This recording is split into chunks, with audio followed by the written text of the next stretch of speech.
آج کل ہمارے ہاں شادیوں کا سیزن چل رہا ہے، تو آج کی نشست میں شادی بیاہ کے حوالے سے اللہ اور اس کے رسول صلی اللہ علیہ وسلم نے ہمیں جو تعلیمات دی ہیں اور آپ صلی اللہ علیہ وسلم نے اپنے مبارک دور میں اپنی مبارک زندگی میں یہ فریضہ کس انجام سے کس انداز سے آپ نے انجام دیا ہے، اور آج ہماری زندگی کیسی ہے، ہم کس طرح شادی بیاہ کرتے ہیں، تو اس حوالے سے چند اہم باتیں آپ حضرات کے سامنے رکھنی ہے۔ شادی بیاہ انسانوں کی ایک بنیادی ضرورت ہے۔ اللہ تعالیٰ نے اس کائنات کا آغاز ابو البشر سیدنا آدم علیہ السلام سے کیا ہے، لیکن ان کے ساتھ یہ تخلیق، یہ کائنات مکمل نہیں تھی۔ بنیادی طور پر حضرت آدم علیہ السلام کو اللہ نے جنت میں پیدا کیا، تو حضرت آدم جنت میں رہتے تھے، لیکن پھر ضرورت محسوس ہوئی، اللہ نے حضرت حوا کو پیدا کر دیا اور ان کا جوڑا بنا دیا، تو گویا کہ پھر ان کی شادی ان کے ساتھ ہو گئی، اور وہ اللہ جل شانہ نے خود یہ سلسلہ جاری اور ساری فرمایا۔ قرآن کریم کی سورۃ النساء کی پہلی آیت کریمہ آپ حضرات کے سامنے پڑھی ہے، اور یہ وہ آیت کریمہ ہے جو عام طور پر ہمارے ہاں خطبہ نکاح کے موقع پہ پڑھی جاتی ہے۔ اس میں اللہ جل شانہ نے اسی حقیقت کو بیان فرمایا کہ یا ایھا الناس اتقوا ربکم الذی خلقکم من نفس واحدہ، اے لوگو اپنے اس رب سے ڈرو جس نے تمہیں ایک نفس سے پیدا کیا ہے، آدم سے پیدا کیا ہے، پھر وخلق منہا زوجہا، پھر اس کے ساتھ اس کا جوڑا پیدا کیا، ہوا کو پیدا کیا، اور پھر وَبَثَّ مِنْهُمَا رِجَالًا كَثِيرًا وَنِسَاءً، پھر اللہ جل شانہ نے اس آدم اور اس حوا سے، اس پہلے مرد اور عورت سے بہت سارے مرد اور عورتیں اس کائنات میں پھیلا دی ہیں۔ تو یہ شادی بیاہ یہ ہم انسانوں کی ایجاد نہیں ہے، یہ اللہ نے جب انسان کو بنایا تو اسی وقت اس کے ساتھ اس کا جوڑا پیدا کر کے اس کی شادی کرا دی، وہاں سے یہ سلسلہ چل رہا ہے۔ پھر انبیاء علیہ السلام کی مبارک ہستیاں، پاکیزہ ہستیاں وہ دنیا میں بھیجی گئیں تاکہ لوگوں کو جا کے بتائیں۔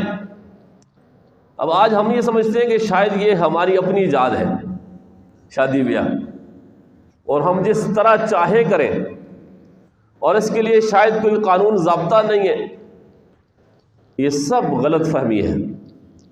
اللہ جل شانہ نے اس کے لیے قانون ضابطے بنائے ہیں، اور پھر شادی کا مقصد ہے، شادی بے مقصد نہیں ہے۔ شادی کا سب سے اہم مقصد کیا ہے کہ انسان کے اندر تقوی اور پرہیزگاری پیدا ہو جائے۔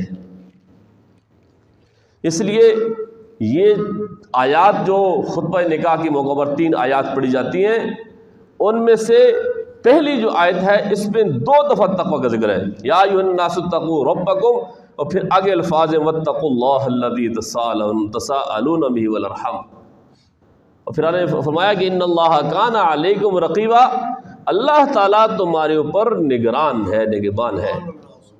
تمہارے ہر عمل کی نگرانی ہو رہی ہے، تم شادی بیاہ کیسے کرتے ہو اس کی بھی نگرانی ہو رہی ہے۔ تو یہ پھر یا ایھا الذین آمنوا اتقوا اللہ حق تقاتہ ولا تموتن الا وانتم مسلمون۔ دوسری آیت یہ پڑھی جاتی ہے کہ اے ایمان والو اللہ سے ڈرو، تقوی اختیار کرو جیسا کہ اس سے ڈرنے کا، تقوی اختیار کرنے کا حق ہے۔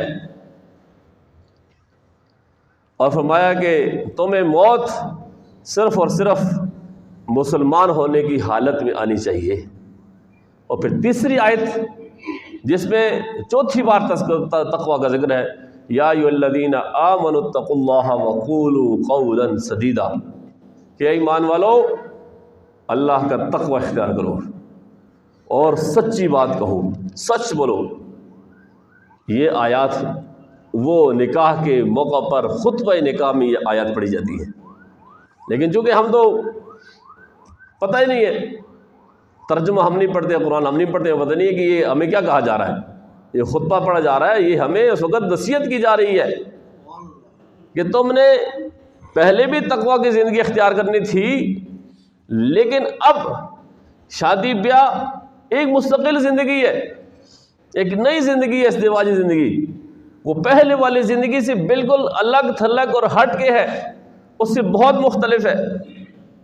شادی بیاہ سے پہلے انسان آزاد امیدوار ہوتا ہے، جو چاہے کرے، جو جہاں جب رات کو آ گیا سو گیا جیسے، لیکن شادی بیاہ کے بعد وہ پابند ہو جاتا ہے، اس کو باندھ دیا جاتا ہے، اس کی آزادی ختم ہو جاتی ہے، اس کے اوپر ایک ذمہ داری ڈال دی جاتی ہے، وہ ایک چھوٹی سی سلطنت کا مالک بن جاتا ہے اور اس کو حاکم بنا دیا گیا ہے۔ الرجال قوامون علی النساء، مردوں کو عورتوں پر اللہ نے حاکم بنایا۔ اب اس سے اس چیز کے بارے میں باس پرس ہوگی، لیکن ہم لوگوں نے بس شادی بیاہ کو اپنے دین سے اور سے نکال ہی دیا۔ ہم سمجھتے ہیں کہ ہماری مرضی ہے، جیسے ہم کریں، اس کی وجہ سے پھر ہم نے عجیب عجیب قسم کے رواج بھی بنا لیے۔ تو یہ ساری باتیں ہمیں بتائی گئی ہے، لیکن مصیبت تو یہ ہے کہ آج کل نہ ان کو بیان کیا جاتا ہے، اور اگر بیان کر بھی دیا جائے تو پھر ہم جب عمل کا وقت آتا ہے، جب ہماری شادی ہوتی ہے یا ہماری اولاد کی شادی ہوتی ہے، تو اس وقت پھر ہم سب بھول جاتے ہیں، کپڑوں سے باہر نکلنے کی کوشش کرتے ہیں۔ عجیب سا ایک طرز عمل ہو گیا ہے، اور اسی وجہ سے پھر آج ہماری زندگیوں میں وہ چین اور سکون نہیں ہے، وہ ختم ہو گیا ہے۔ شادی ہوئی نہیں اور لڑائی شروع ہوئی نہیں، جو ہی شادی ہوئی بس وہ لڑائی شروع ہوئی، فتنے ہو گئے اور ناراضگیاں، اور پھر تھانے کچہری۔ اس کی بنیادی وجہ یہ ہے، حالانکہ یہ جو شادی ہے، یہ جو بیوی ہے، اس کو تو اللہ جل شانہ نے سکون کا باعث قرار دیا ہے۔ قرآن کریم کی سورہ روم میں اللہ نے فرمایا کہ وَمِنْ آیَاتِهِ أَنْ خَلَقَ لَكُم مِّنْ أَنفُسِكُمْ أَزْوَاجًا، وہ کہ اللہ کی نشانیوں میں سے ایک نشانی یہ ہے کہ اس نے تمہارے لیے جوڑے بنائے، تمہارے لیے بیویاں بنائی ہیں۔ کیوں بنائی ہیں؟ لِتَسْكُنُوا إِلَيْهَا، تاکہ تم ان سے سکون حاصل کرو۔ تو مطلب یہ ہے کہ شادی کے بعد پھر تمہاری زندگی میں سکون آ جائے گا، اور معاشرے میں دیکھیں ایسا ہی ہے نہیں؟ شادی کے بعد تو لوگ خودکشی کرتے ہیں، آج کل شادی کے بعد لوگ لڑتے ہیں، ناراضگیاں پیدا ہو جاتی ہیں، جرگے ہوتے ہیں، تھانے کچہری ہوتے ہیں، حالانکہ اللہ تو کچھ اور فرما رہے ہیں اور ہم تو کچھ اور۔ اس کی بنیادی وجہ یہ ہے کہ اللہ نے اس سکون حاصل کرنے کے لیے، اس زندگی میں سکون پیدا کرنے کے لیے جو اصول و ضوابط ساتھ بتائے تھے، وہ ہم نے پس پش ڈال دیے، ان کو تو ہم نے اختیار ہی نہیں کیا۔ تو پھر کیسے سکون آئے گا؟ پھر تو ہو ہی نہیں سکتا۔ ایک آدمی آگ بھی جلا رہا ہو اور آگ جل رہی ہو، اس میں ایندھن کا اضافہ بھی کر رہا ہو، لکڑیاں ساتھ لگا بھی رہا ہو، اور ساتھ پھر وہ یہ خواہش بھی کرے کہ اس آگ کا سیک نہ ہو، اس کی تپش نہ ہو، یہ آگ نہ جلے، کیسے ہو سکتا ہے؟ ہم ساتھ ساتھ بے سکونی کے اسباب بھی اختیار کرتے ہیں، اور پھر یہ ہے کہ کوشش بھی پھر ہماری یہ ہو، خواہش بھی ہو، ایسا نہیں ہو سکتا۔ تو یہ شادی بیاہ ہے یہ اللہ کا بنایا ہوا جاری کیا ہوا ایک طریقہ ہے. تو اس لیے سب سے پہلا شادی جو فائدہ شادی کا ہے وہ انسان کی زندگی میں تقوی اور پرہیزگاری پیدا ہو جاتی ہے. اور اللہ کے نبی صلی اللہ علیہ وسلم کہ انسان کی جو نگاہ ہے پھر وہ پست ہو جاتی ہے، اس میں شرم و حیا کا مادہ زیادہ ہو جاتا ہے، اس کی شہوت ٹوٹ جاتی ہے، اس کی زندگی میں پاکیزگی میں اضافہ ہو جاتا ہے. اور دوسرا فائدہ کیا ہے کہ توالد اور تناسل، افزائش نسل، نئی نسل اللہ جل شانہ نے اسی شادی بیاہ کے حوالے سے اسی طریقے سے اس کو جاری فرمایا. جیسے کہ آدم کو اکیلے پیدا کیا، پھر اس کے ساتھ ہوا کو پیدا کر دیا، اور اس کے بعد پھر انسانیت کی پیدائش کا سلسلہ شروع ہو گیا. اور یہی اولاد پھر انسان کے لیے ایک نشانی کے طور پر ہوتی ہے. نشانی یہی ہوتی ہے کہ بھائی یہ تو فلاں کا بیٹا، اس کا فلاں باپ تھا وہ مر گیا لیکن اس کا بیٹا ہے، وہ اس کی نشانی ہے. یہ کتنی بڑی بات ہے. اور اس لیے حدیث پاک میں اللہ کے رسول صلی اللہ علیہ وسلم نے فرمایا کہ تناکحوا تکثروا، فرمایا کہ نکاح کرو، شادی کرو اور زیادہ اولاد پیدا کرو. فإنی اباہی بکم الامم یوم القیامہ، فرمایا کہ میں تمہاری کثرت کی وجہ سے قیامت کے دن باقی امتوں پر فخر کروں گا. اب آج کل یہ جو سلسلہ چل رہا ہے نا کہ بچے دو یا چھ، اور اس پر میں بڑی تفصیلی گفتگو کر چکا ہوں، یہ بالکل اس قرآن و حدیث کے خلاف ہے. اگر یہ بچے دو یا چھ ہوتے تو پھر صرف آدم اور حوا ہی کافی تھے، اللہ نے اتنے انسان پھر کیوں بنائے؟ اور حدیث پاک میں جو فرمایا کہ شادی کرو اور اولاد زیادہ پیدا کرو. اور آپ سنوں کی حدیث ہے کہ تزوج الودود الولودہ، فرمایا کہ اس عورت سے شادی کرو جو بہت زیادہ محبت کرنے والی ہو، زیادہ بچے پیدا کرنے والی ہو. یہ باقاعدہ طور پر حدیث پاک ہے. اب یہ جو فرمایا کہ میں تمہاری وجہ سے قیامت کے دن باقی امتوں پر فخر کروں گا، اس کو تھوڑا سا سمجھے پھر آگے چلتا ہوں. قیامت کے دن حضرت آدم سے لے کر امام الانبیاء خاتم النبیین صلی اللہ علیہ وسلم کی امت تک کہ تمام جو امتیں ہیں، تمام انبیاء کی سب امتوں کو حاضر کیا جائے گا. وہاں صفیں بنیں گی. حدیث پاک میں آتا ہے کہ 120 صفیں ہوں گی. ان میں سے یعنی اگلے پچھلے سارے لوگوں کو حاضر کیا جائے گا. محشر کا جب میدان ہوگا تو وہاں پہ تو سب لوگ حاضر ہوں گے، جتنے پیدا ہوئے تھے جو مر گئے تھے سب کو حاضر کیا جائے گا. 120 میں سے خالی 80 صفیں وہ حضور خاتم النبیین صلی اللہ علیہ وسلم کی ہوں گی، باقی 40 صفیں وہ دیگر انبیاء کی. حالانکہ 1,24,000 کم بیش انبیاء ہیں، تو کسی نبی کی امت میں ہو سکتا ہے آدھی صف ہو، کسی میں چند لوگ ہوں، کسی میں چند 100 ہو، اور یہاں تو پھر ہو سکتا ہے کروڑوں اربوں کی تعداد میں ہوں. تو اس لیے حضور نے فرمایا کہ شادی کرو، نکاح کرو اور زیادہ بچے پیدا کرو، میں تمہاری وجہ سے قیامت کے دن باقی امتوں پر فخر کروں گا. یہ کتنی بڑی بات ہے. تو اس لیے یہ شادی کا یہ مقصد ہے اور یہ بتایا گیا ہے. اور پھر جب اس کے بعد انسان کی شادی کرنا بھی ایک ذمہ داری ہے، اس کے بعد جب اولاد ہوتی ہے پھر اس کے اوپر ایک اور ذمہ داری عائد ہو جاتی ہے. اب یہ شادی بیاہ کس عورت سے شادی کرنی چاہیے؟ آج کل ہمارے ہاں اس کے لیے معیار الگ ہے.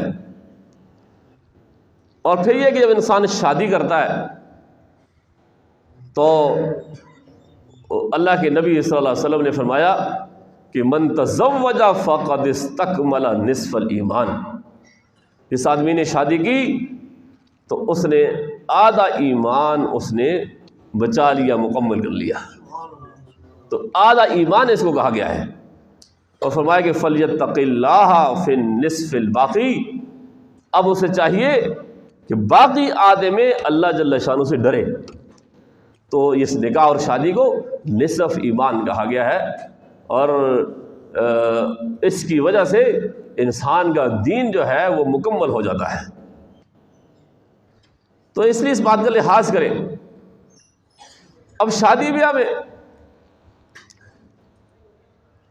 اس بات کا بھی ذرا لحاظ کرنا چاہیے جب کس عورت سے ہمیں شادی کرنی چاہیے۔ ہر آدمی کا معیار مختلف ہے، ہر آدمی کی سوچ مختلف ہے۔ کئی لوگ تو یہ اس سوچ میں ہوتے ہیں کہ شادی کریں گے تو امیر ہو جائیں گے، یعنی شادی کرنے کے اندر بنیادی سب سے بڑا مقصد جو ہے وہ پیسے کا حصول ہے۔ اس لیے اچھے اچھے مالدار خاندانوں کو تلاش کیا جاتا ہے، اور یہ امید لگائی جاتی ہے کہ جو لڑکی آئے وہ کافی سارا جہیز لے کے آئے۔ اگر وہ جہیز کم لاتی ہے تو اسے تانے دیے جاتے ہیں یا اسے طلاق دے دی جاتی ہے، مارا جاتا ہے، پیٹا جاتا ہے۔ یعنی انتہائی جاہلیت کی جو باتیں وہ ہمارے ہاں آج کل موجود ہیں۔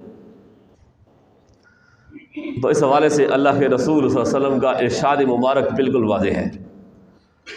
حضرت ابو ہریرہ رضی اللہ تعالیٰ عنہ کی روایت ہے کہ اللہ کے نبی صلی اللہ علیہ وسلم فرمایا کہ تنکح المرأة لأربع، فرمایا کہ عورت سے یا چار قسم کی عورتوں سے یا چار وجہوں سے آدمی عورت سے شادی کرتا ہے۔ نمبر 1 لمالہا، اس کے مال و دولت کی وجہ سے شادی کریں گے تو گاڑی مل جائے گی، ساتھ جہیز ملے گا، کچھ اور ملے گا۔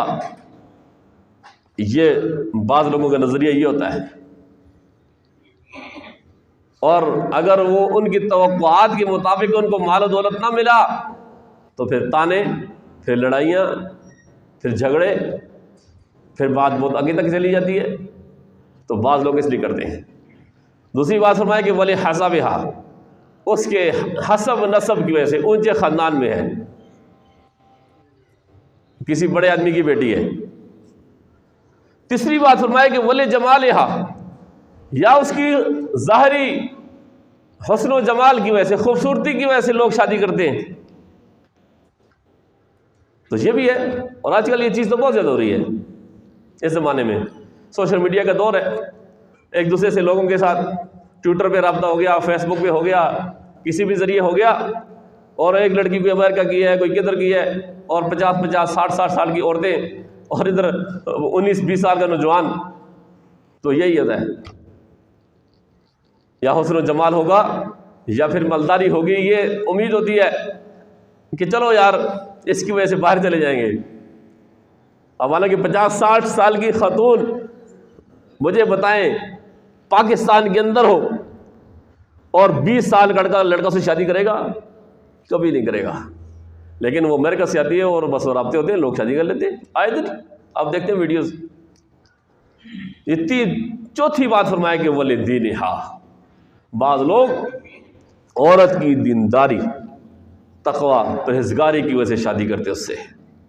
تو 4 باتیں، لمالها ولحسبها ولجمالها ولدینها، مال و دولت کی وجہ سے یا سے شادی کرتے ہیں، یا اس کے حسب نسب اونچے خاندان کی وجہ سے شادی کرتے ہیں، یا اس کے حسن و جمال کی وجہ سے شادی کرتے ہیں، یا اس کی دینداری کی وجہ سے شادی کرتے ہیں۔ یہ 4 وجہ ہو سکتی ہیں۔ اب حضور نے فرمایا کہ فَاظْفُرْ بِذَاتِ الدِّينِ، فرمایا کہ دین والی لڑکی کو اختیار کرو، دیندار لڑکی سے شادی کرو۔ یہ 4 وجہ ہو سکتی ہیں، لیکن حضور نے فرمایا کہ اس کا تقوی، اس کو پرہیزگاری دیکھو، اس کی مال و دولت کو نہ دیکھو۔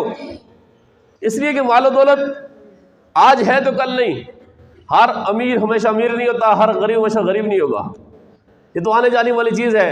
ہم خود کہتے ہیں کہ یہ ہاتھوں کی میل ہے، اور یہ حسب نسب بھی کوئی چیز نہیں ہے، اس لیے کہ آخرت میں جو کسی کی بخشش ہونی ہے وہ حسب نسب کی وجہ سے نہیں ہے کہ فلاں خاندان سے اس کو بخش دو، نہیں، وہاں تو دینداری اور تقوی پرہیزگاری سے ہوگا۔ اگر حسن و جمال ہے اس کی وجہ سے آپ شادی کر رہے ہیں تو حسن و جمال تو ہمیشہ نہیں رہے گا، یہ تو مان پڑ جائے گا، چہرے پہ جھریاں پڑ جائیں گی، یہ ختم ہو جائے گا، یہ بالوں میں سفیدی آ جائے گی، یہ کمر جھک جائے گی۔ تو یہ تینوں پہلی چیزیں، مال و دولت بھی، حسن و جمال بھی، حسب نسب بھی، یہ فنا ہونے والی چیزیں ہیں اور یہ عارضی چیزیں ہیں، اور آخرت میں کامیابی کا مدار یہ چیزیں نہیں ہیں۔ اس لیے حضور نے چوتھی چیز کے بارے میں فرمایا کہ والدینھا فاظفر بذات الدین، فرمایا کہ دینداری دیکھو اور تقوی پرہیزگاری دیکھو، اور اس طرح کی لڑکی کو اختیار کرو، اس سے شادی کرو۔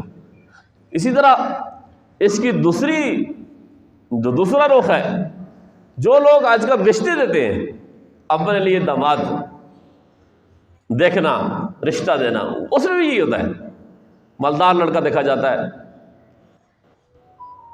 یا خوبصورت لڑکا دیکھا جاتا ہے، اس کی وجہ سے کیا ہوتا ہے، بعد میں مسائل بن جاتے ہیں۔ کئی مالدار لڑکے بعد میں انہوں نے اپنی ان بیویوں کو قتل کیا۔ ہمارے چکشیزاد میں کچھ دن پہلے ایک واقعہ جو پیش آیا تھا ایک فارم ہاؤس میں، اس کا باپ کتنا بڑا صافی تھا، لیکن لڑکی اس نے مار دی۔ کتنے سارے واقعات اس طرح ہوتے ہیں، اور بعد میں بے سکونی۔ تو یاد رکھیں ہمیشہ سے تقوی پرہیزگاری کو اللہ کے نبی صلی اللہ علیہ وسلم نے فرمایا کہ اس کو معیار بناؤ، اسی بنیاد پہ رشتہ دو اور اسی بنیاد پہ رشتہ لو۔ اب ان چیزوں کو اگر ہم رکھیں گے سامنے تو پھر یہ لڑائیاں جھگڑے، یہ فتنے، یہ بے سکونی، یہ تھانے کچہری پھر نہیں ہوں گے۔ اور پھر جب شادی ہو جائے تو اس کے بعد پھر ذمہ داری عائد ہو جاتی ہے، مرد پر بھی عورت پر بھی۔ اللہ کے نبی صلی اللہ علیہ وسلم نے فرمایا کہ الا کلکم راع وکلکم مسئول عن رعیتہ، فرمایا خبردار تم میں سے ہر ایک نگران اور ذمہ دار ہے، اور تم سب سے اپنی رعیت، اپنے ماتحتوں کے بارے میں قیامت کے دن سوال کیا جائے گا، پوچھا جائے گا، اللہ پوچھے گا۔ اور پھر فرمایا کہ والرجل فالامیر الذی علی الناس راع وهو مسئول عن رعیتہ، فرمایا کہ جو حاکم ہے، حکمران ہے،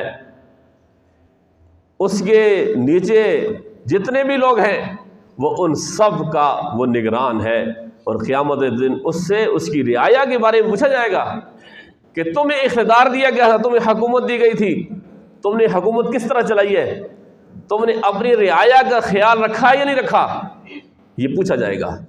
اور پھر فرمایا کہ والرجل راع علی اہل بیتہ وہو مسئول عنہ، فرمایا کہ مرد یہ بھی نگران اور نگہبان ہے اپنے گھر والوں پر، قیامت کے دن اس سے ان کے بارے میں پوچھا جائے گا کہ وہ اس کے اوپر جو حقوق عائد تھے، جو ذمہ داریاں عائد تھیں، وہ شادی بیاہ کی وجہ سے یا باپ ہونے کی وجہ سے، شوہر ہونے کی وجہ سے اس نے ان ذمہ داریوں کو ادا کیا ہے یا نہیں، یہ شوہر سے پوچھا جائے گا۔ اور فرمایا کہ والمرأة راعیۃ علی بیت بالہا وولدہ، فرمایا کہ عورت بھی وہ نگران اور نگہبان ہے اپنے شوہر کے گھر پر، اس کی اولاد پر، قیامت کے دن وہی مسئولۃ عنہم، اس سے ان کے بارے میں پوچھا جائے گا کہ تم نے شادی کے بعد اپنے شوہر کی عزت کا، اس کے مال و دولت کا، اس کی اولاد کا تم نے خیال کیا نہیں کیا، اس کی رکھوالی کی نہیں کی، اس کی نگرانی صحیح کی یا نہیں کی، اس کے بارے میں پوچھا جائے گا، عورت سے پوچھا جائے گا۔ تو یہ ذمہ داری عائد ہوتی ہے نکاح کی وجہ سے۔ تو میرے بھائیوں، یہ سب چیزیں ہمیں اللہ اور اس کے رسول صلی اللہ علیہ وسلم نے بتائی ہے۔ اور پھر آج کل ایک بڑا مسئلہ یہ بھی ہے کہ لوگ شادیاں بہت لیٹ کرتے ہیں، جس کی وجہ سے ہمارے معاشرے میں بہت سارے گناہ وہ دن بدن پھیلتے جا رہے ہیں۔ نکاح کو آسان کریں گے، گناہ خود بہت ختم ہو جائے گا، لیکن ہمارے ہاں ہم نے شادی بیاہ کو مشکل بنا دیا، نکاح کو مشکل بنا دیا، اس کی وجہ سے گناہ آسان ہو گیا۔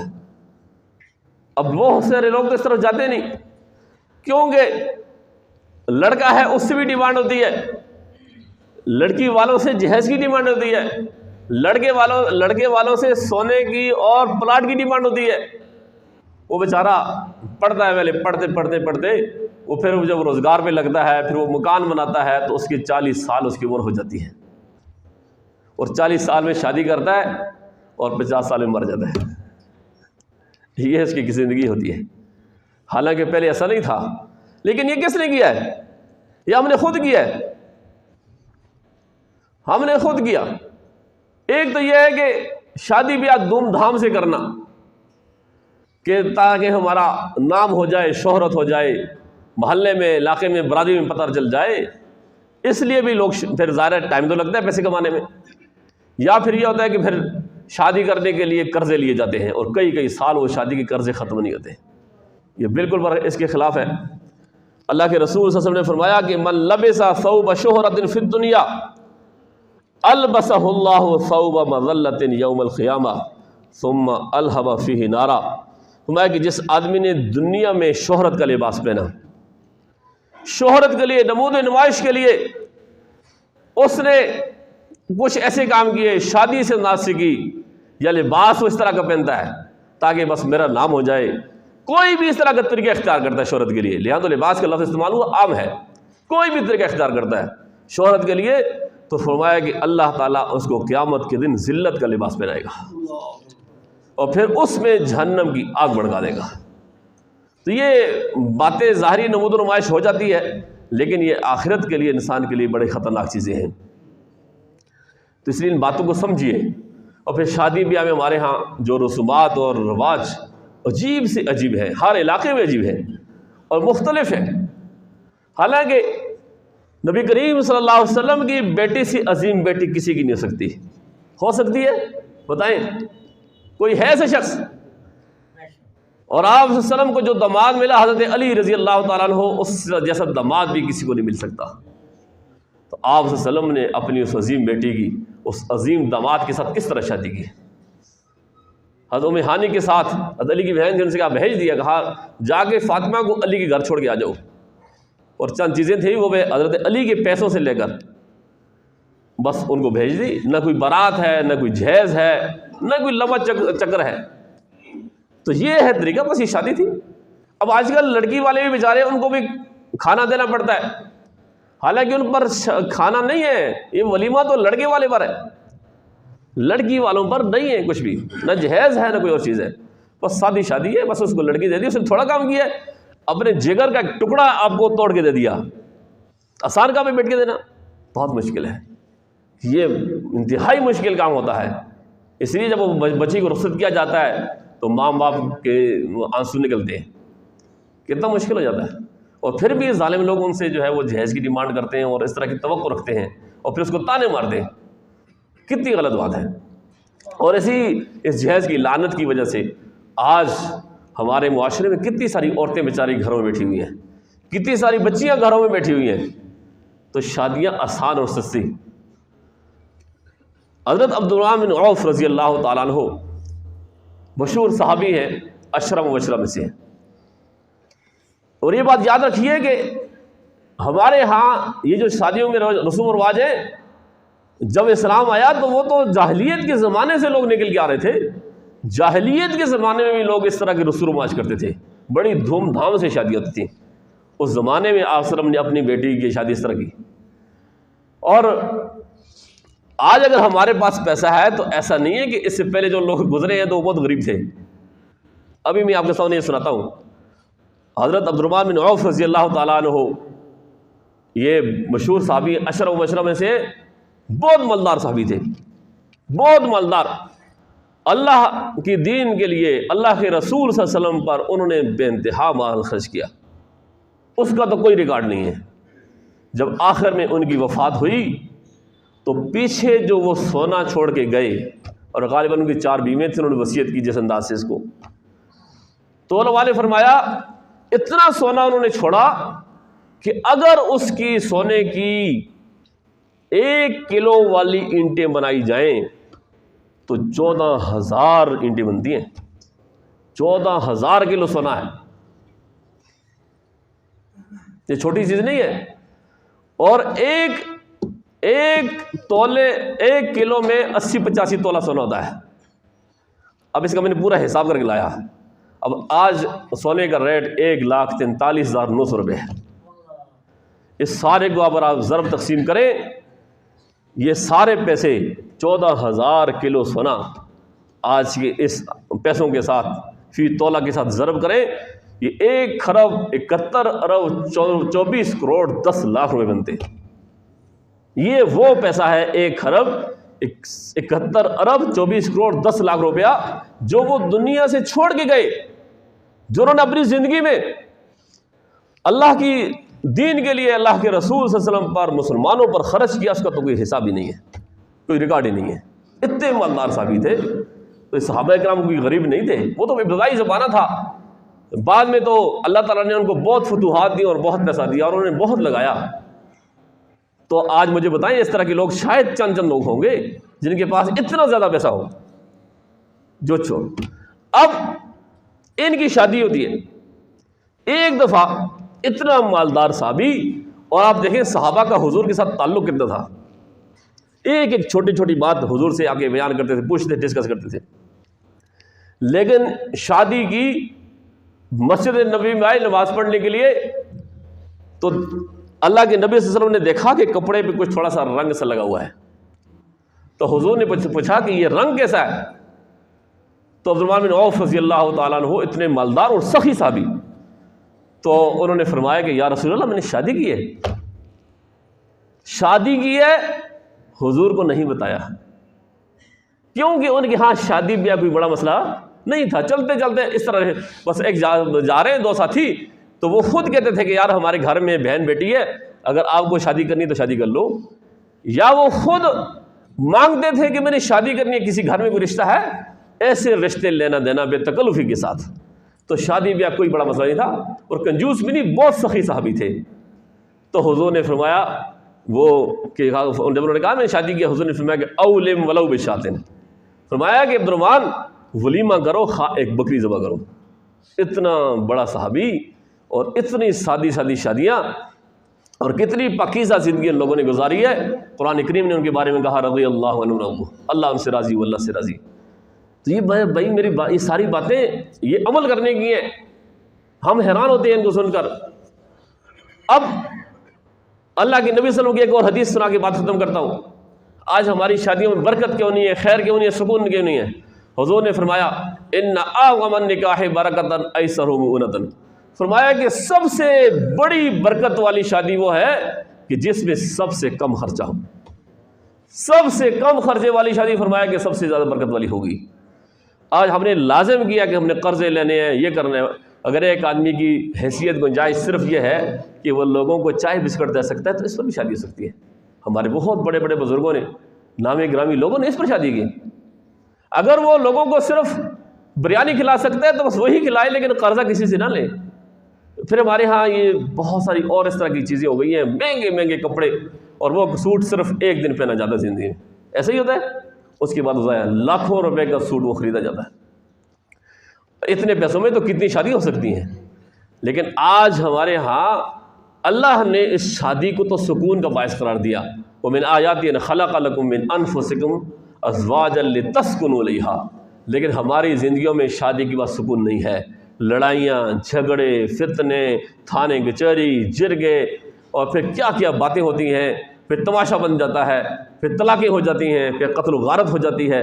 وہ ساری کی ساری اس لیے ہے کہ ہم نے اللہ کی اور اللہ کے رسول صلی اللہ علیہ وسلم کی جو بنائے ہوئے بتائے ہوئے طریقے تھے ان کو چھوڑ دیا، اور ہم نے سمجھا کہ شادی ہماری مرضی ہے۔ ایسا نہیں ہے، بتایا ہے، کر کے دکھایا ہے انبیاء نے، صحابہ نے، کہ اس طرح شادیاں کرنی ہیں، اس طرح کریں گے تو زندگی میں سکون آئے گا، نہیں تو پھر یہی حال ہوگا۔